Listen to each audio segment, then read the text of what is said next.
Durante décadas, la televisión mexicana construyó figuras que parecían intocables, personajes que entraban cada semana en los hogares y que el público veía como parte de su propia familia.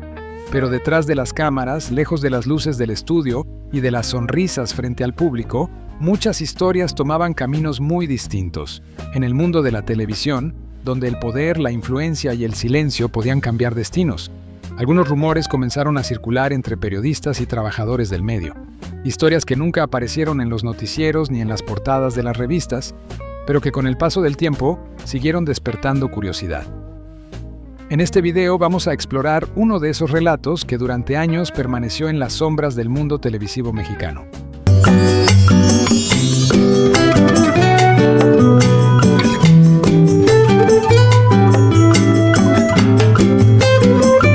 La historia que durante años circuló en voz baja dentro de algunas redacciones y conversaciones privadas del medio artístico mexicano, se convirtió, con el paso del tiempo, en uno de esos relatos que mezclan rumores, versiones incompletas y silencios difíciles de explicar. En una industria tan poderosa como la televisión mexicana de aquellas décadas, la información muchas veces no se movía con libertad. Existían intereses económicos, relaciones personales y jerarquías muy marcadas que influían directamente en lo que podía contarse públicamente y en lo que debía permanecer fuera de la conversación. Durante los años 70 y 80, la empresa Televisa consolidó un poder enorme dentro del mundo del entretenimiento y de la información en México. Programas de variedades, telenovelas, noticieros y contenidos familiares dominaban la programación nacional. En ese contexto, dos figuras destacaban por razones muy distintas. Por un lado, Javier López Chabelo, convertido en el rostro de uno de los programas dominicales más longevos y populares de la televisión. Y por otro lado, Jacobo Zabludovsky, considerado la voz más influyente del periodismo televisivo del país. Ambos representaban pilares importantes dentro del sistema televisivo de la época.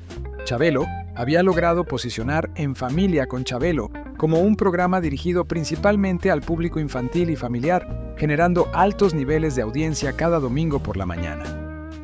Por su parte, Jacobo Zabludovsky conducía uno de los noticieros más influyentes del país, lo que lo convertía en una figura con enorme peso dentro de la estructura mediática. Con el paso de los años, algunas historias comenzaron a surgir en círculos periodísticos que hablaban sobre la manera en que funcionaban realmente las relaciones de poder dentro de la televisión. No eran relatos oficiales ni investigaciones confirmadas públicamente, sino comentarios que aparecían ocasionalmente entre quienes conocían de cerca la dinámica interna del medio. En ese ambiente, el supuesto expediente mencionado en el relato se transformó en uno de esos documentos que muchos decían haber escuchado mencionar, pero que muy pocos afirmaban haber visto directamente.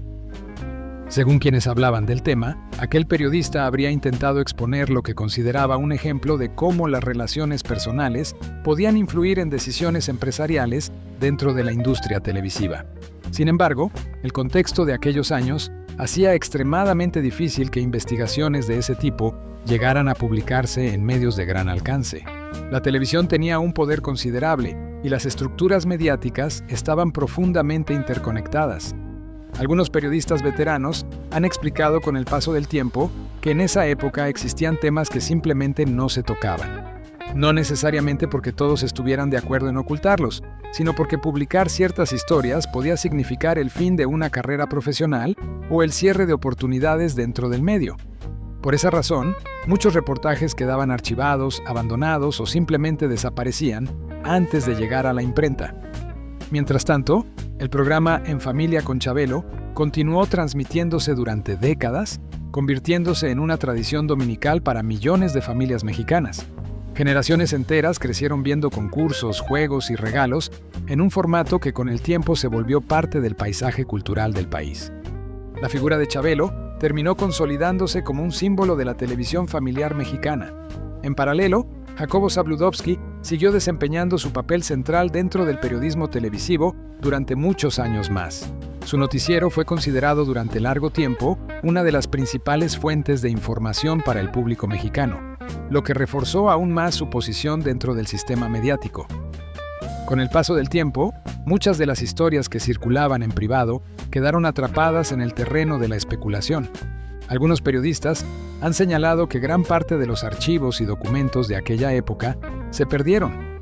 mientras que otros simplemente nunca salieron de las manos de quienes los investigaron.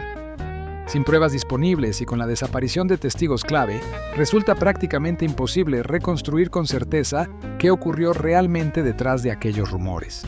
Lo que sí es claro es que la televisión mexicana de esas décadas fue un espacio donde el poder mediático, la influencia empresarial y las relaciones personales se entrelazaban de maneras complejas. Historias como estas suelen reaparecer con el paso de los años, no necesariamente para confirmar hechos, sino para recordar que detrás de la imagen pública de las grandes figuras del entretenimiento también existían estructuras de poder poco visibles para el público.